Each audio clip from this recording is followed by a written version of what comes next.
Halo, selamat datang kembali di channel YouTube Jejak Kudus bersama dengan saya Wis.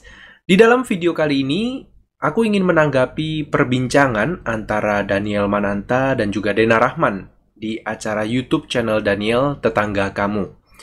Video yang berdurasi kurang lebih 1,5 jaman ini membicarakan perjalanan hidup Dena Rahman yang dalam perbincangan ini dikatakan memutuskan untuk menjadi transpuan. Dan sebenarnya saya pribadi jarang banget nonton video-video seperti ini di YouTube.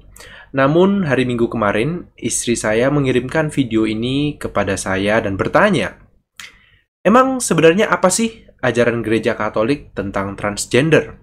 Dan apakah benar seperti yang disampaikan di dalam video ini di menit ke-76 atau sekitar 1 jam 16 menit, bahwa Tuhan itu hanya melihat spirit? Bahwa tubuh fisik manusia itu hanyalah identitas kita manusia di dunia ini, dan identitas fisik itu tidak penting bagi Tuhan. Oke, jadi dalam video kali ini, pertama-tama saya ingin mengucapkan dan menyampaikan salam hormat kepada Daniel Mananta dan juga Dena Rahman atas berbagai hal-hal baik yang telah mereka kerjakan, terutama di dalam mengangkat topik ini. Dan saya membuat video ini bukan dengan tujuan untuk mengatakan kepada siapapun bahwa kamu tidak disambut, bahwa kamu tidak diterima, kamu salah, kamu penuh dosa, atau kamu akan masuk neraka. So please don't stop watching this video hanya karena kamu merasa atau berpikir akan dihakimi. Justru sebaliknya, sebenarnya untuk membuat video ini saya menghabiskan waktu kurang lebih 2 hari dari hidup saya, dari keluarga saya, dan saya tidak akan mengorbankan waktu saya itu kalau saya tidak mengasihi teman-teman, kalau saya tidak menerima keberadaan Anda, atau kalau saya udah mikir bahwa Anda pasti masuk neraka, yang ngapain juga saya menghabiskan waktu untuk membuat video ini. Nah, pada awalnya saya juga sempat bingung sih sebenarnya apakah bijaksana untuk membuat video tanggapan, terutama untuk hal-hal yang sangat sensitif seperti ini. Namun ketika aku menonton video wawancara ini dan bahkan sampai berulang-ulang kali, ada satu hal yang saya kagumi dari Kak Dena Rahman ini, yaitu ketika mendengar bahwa dia adalah pribadi yang suka belajar. Sepanjang video ini berulang kali, ada sekitar, saya nggak tahu Kak Dena sadar atau tidak, tapi saya hitung ada sekitar 4-5 kali Kak Dena mengatakan bahwa dia adalah pribadi yang sangat suka belajar. Dan saya juga melihat bahwa wawasannya sangat terbuka, sehingga dia memulai acara program Baby Talk di YouTube yang mengutamakan free speech. Dan sepanjang video acara ini pun, apa yang dibicarakan atau apa yang menjadi poin penting yang diulang-ulang di dalam pembicaraan atau perbincangan Daniel dan Dena adalah kasih. Ya, perintah yang terutama, kasihilah Tuhan Allahmu dan kasihilah sesamamu. Love God and love your neighbor. That's true. Dan Dena, seperti yang kita lihat di dalam video tadi, mengatakan bahwa kita semua adalah tetangga satu sama lain, and it is rightfully so. Oleh karena itu, izinkanlah saya, Kak Daniel dan juga Kak Dena, melalui video yang sederhana ini, sebagai tetangga Anda yang sebenarnya bukan siapa-siapa, untuk membagikan the good news, kabar gembira, kabar persatuan dan bukan perpecahan, yang diajarkan di dalam institusi yang bernama Gereja Katolik. Sekali lagi, saya ingin menyampaikan bahwa video tanggapan ini bukan untuk mengomentari pribadi Daniel Mananta atau Dena Rahman yang saya hormati. Namun saya seperti tetangga yang mungkin lagi nguping pembicaraan seru mereka dan pingin ikut nimbrung, membagikan pengetahuan yang saya miliki berdasarkan apa yang diperbincangkan di dalam video itu. Dan di dalam video kali ini, aku nggak akan ngomongin secara langsung tentang transgender atau aturan-aturan. Ya, kamu nggak boleh ini, kamu nggak boleh itu. Akan tetapi, karena Kak Dena berulang kali mengatakan bahwa kita tidak akan pernah berhenti belajar, kita harus terus belajar. Oleh sebab itu, jika karena rahmat Tuhan, video ini ternyata bisa sampai di layar HP atau layar laptop Kak Daniel atau Kak Dena, perkenankanlah saya memperkenalkan kepada kakak-kakak sekalian yang saya hormati, kepada teman-teman yang saya kasihi, yang sedang menonton video ini, ajaran dari Paus Santo Yohanes Paulus II yang dikenal dengan sebutan Theology of the Body atau teologi tubuh. Teologi tentang menjadi seorang manusia. Saya sangat menghargai apa yang dikatakan Daniel Mananta dalam wawancara ini, bahwa tugas kita bukan untuk merubah seseorang, tetapi untuk mengantar kabar gembira bagi semua orang. Jadi di dalam video ini pun saya tidak berusaha untuk merubah siapapun. Karena saya juga percaya bahwa perubahan itu berasal dari diri kita sendiri. Karena setiap manusia memiliki karunia akal budi dan juga kehendak bebas.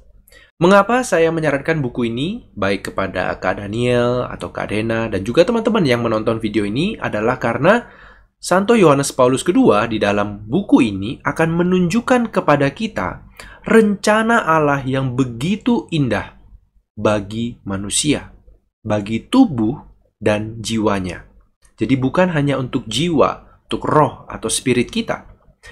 For the very basic and simple reason, karena Tuhan tidak menciptakan sesuatu yang sia-sia. Tidak ada ciptaan Tuhan yang tidak baik. Jadi pemahaman bahwa Tuhan hanya melihat hati atau spirit kita, atau spirit itu baik, tubuh itu jahat, pemahaman ini sebenarnya sudah ada sejak lama dengan sebutan paham dualisme. Dan paham ini sebenarnya termasuk dalam ajaran yang melenceng dari kebenaran iman kita. Oleh karena itu, sepanjang menonton video perbincangan antara Daniel dan Dena ini, saya hanya memiliki sebuah pikiran.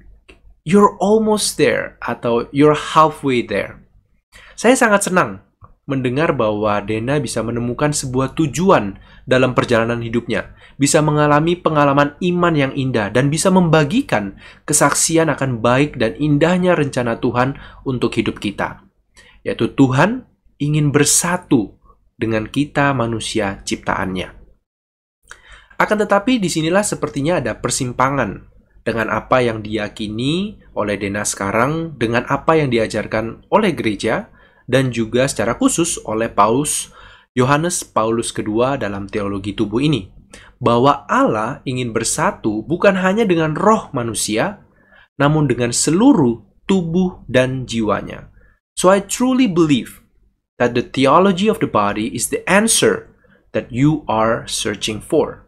Apalagi pada satu bagian, Dena juga mengatakan bahwa dia merasa bahwa Tuhan itu mencintai dia secara romantis. And yes, that is absolutely right.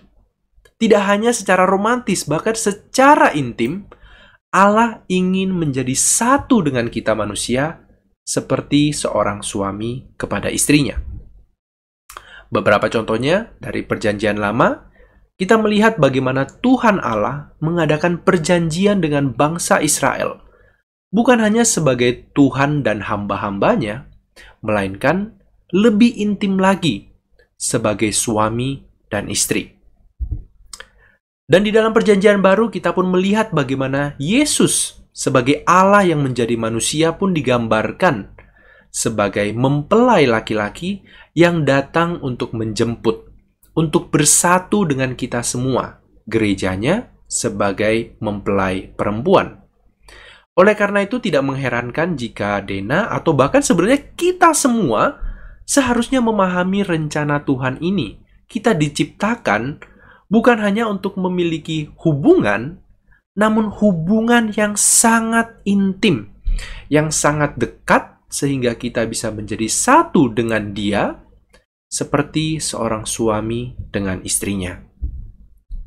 Santo Paulus pun di dalam surat kepada jemaat di Efesus menggunakan bahasa perkawinan untuk menggambarkan analogi dari hubungan suami istri dan hubungan Kristus dengan gereja. Jadi jika kita sekarang bisa memahami dan mengerti apa tujuan kita diciptakan di dunia ini, maka pertanyaannya adalah, jika Tuhan hanya ingin bersatu dengan jiwa atau roh kita saja, mengapa kita diberikan tubuh? Mengapa kita tidak diciptakan as a pure spirit, seperti para malaikat? Apakah benar bahwa tubuh kita ini hanya untuk urusan dunia? Apakah benar tubuh kita dan apa yang kita lakukan dengan tubuh ini tidak penting bagi Tuhan? Melalui teologi tubuh ini, Santo Yohanes Paulus II mengarahkan pandangan kita untuk menemukan jawabannya di dalam peristiwa inkarnasi. Inkarnasi yang berasal dari dua kata Latin, yaitu in dan carne, yang secara langsung berarti di dalam daging. Sabda Allah, putranya yang kekal diutus untuk menebus manusia dengan cara menjadi seperti manusia. Melalui peristiwa inkarnasi ini, apa yang sudah terpisahkan oleh dosa, Allah dan manusia, pencipta dan ciptaannya, agape dan eros, Tuhan dan seks. Di dalam diri Tuhan Yesus Kristus, Allah bukan lagi hanya sekedar menjadi sebagai pencipta tubuh manusia, namun Allah mengambil rupa dan mengenakan tubuh ciptaannya ini untuk menebus semua umat manusia. Sekali lagi, jika tubuh itu tidak penting, tubuh itu tidak berarti buat Allah, maka peristiwa inkarnasi ini menjadi sebuah tanda tanya yang besar tentang siapa Allah dan mengapa Dia mengutus putranya untuk menjadi manusia, untuk memiliki tubuh, hingga harus mengalami sengsara hingga kematian. Di dalam video wawancara ini juga sempat dibahas mengenai 3 aspek dari kehidupan manusia, aspek fisik, mental, dan spiritual manusia. Dan ada juga pembahasan bagaimana Tuhan itu bekerja untuk mempersatukan dan setan itu bekerja untuk mencerai-beraikan atau memisahkan. I couldn't agree more. The work of God always brings unity. Dan prinsip ini tidak hanya berlaku dengan hubungan eksternal, manusia dengan sesama, manusia dengan Allah, melainkan juga secara internal di dalam diri kita masing-masing. Gereja Katolik mengajarkan bahwa Allah menciptakan manusia dalam wujud jasmani dan rohani. Keduanya seutuhnya dikehendaki oleh Allah. Kita tidak boleh meremehkan hidup jasmani kita, karena tubuh kita ini adalah ciptaan yang baik, yang layak dihormati, yang nantinya kelak akan dibangkitkan untuk bersatu kembali dengan jiwa kita di surga. Tidak ada ciptaan Tuhan yang sia-sia. Lebih dalam lagi, Katekismus mengatakan bahwa pribadi manusia itu adalah suatu kesatuan yang begitu mendalam antara jiwa dan badan. Saking dalamnya sampai-sampai hanya maut, hanya kematian yang bisa memisahkan jiwa dan tubuh manusia. Jadi di dalam dirimu, di dalam diriku, roh dan tubuh fisik itu bukanlah dua kodrat yang bersatu. Kita ini bukanlah roh yang terperangkap di dalam tubuh secara random.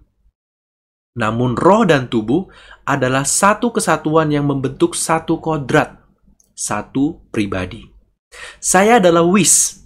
Saya bukan rohnya Wis yang terperangkap di dalam tubuh.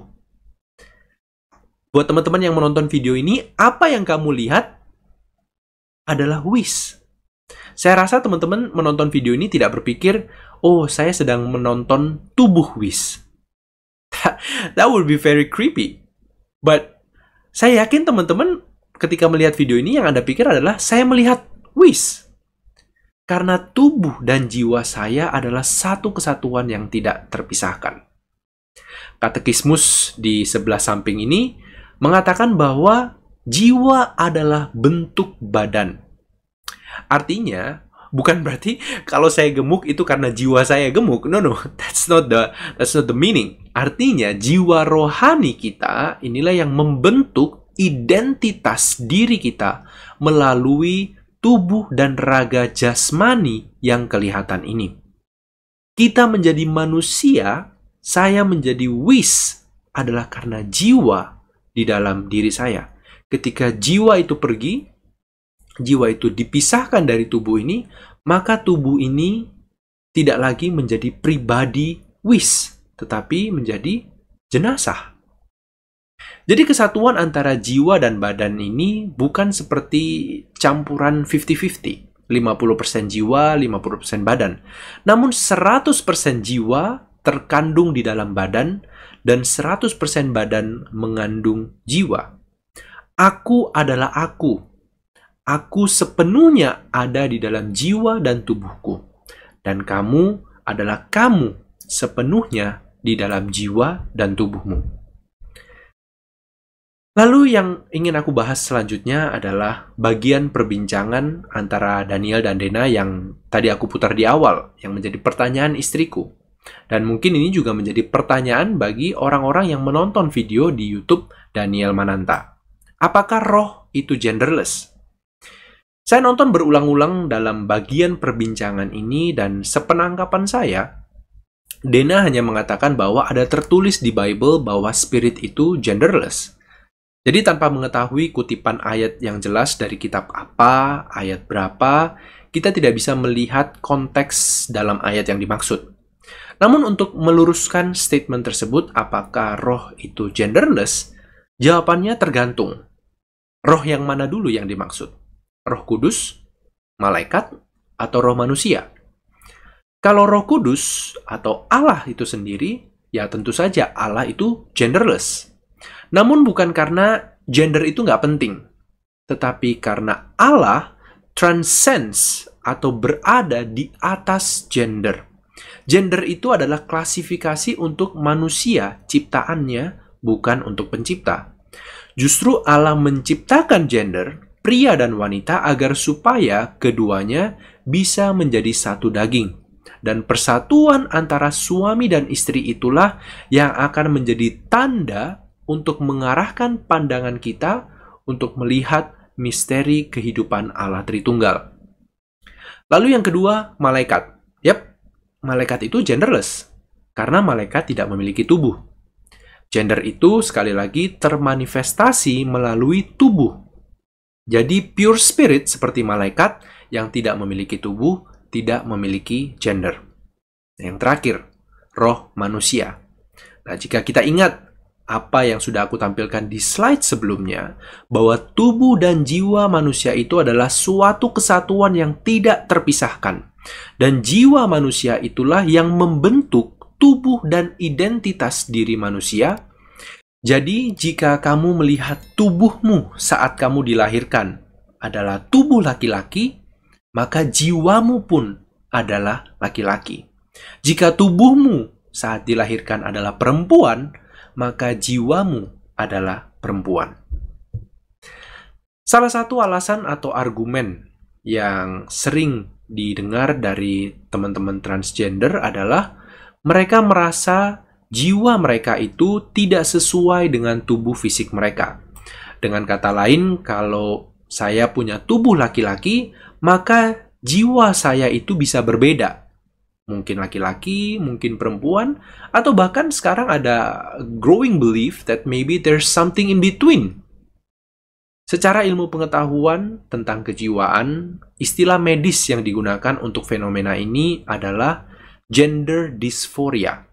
Dan rasanya definisi dari artikel yang saya gunakan ini cukup netral dan jelas bahwa gender dysphoria ini adalah kondisi ketidaknyamanan karena merasa atau berpikir bahwa jenis kelamin biologis tidak sesuai dengan identitas gender.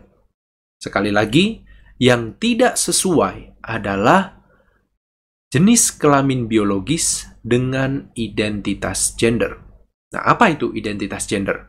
Ditulis dalam artikel ini, identitas gender adalah peran sosial dan budaya, atau mungkin juga termasuk di dalamnya stereotip-stereotip yang ada tentang apa itu laki-laki dan apa itu perempuan di dalam masyarakat.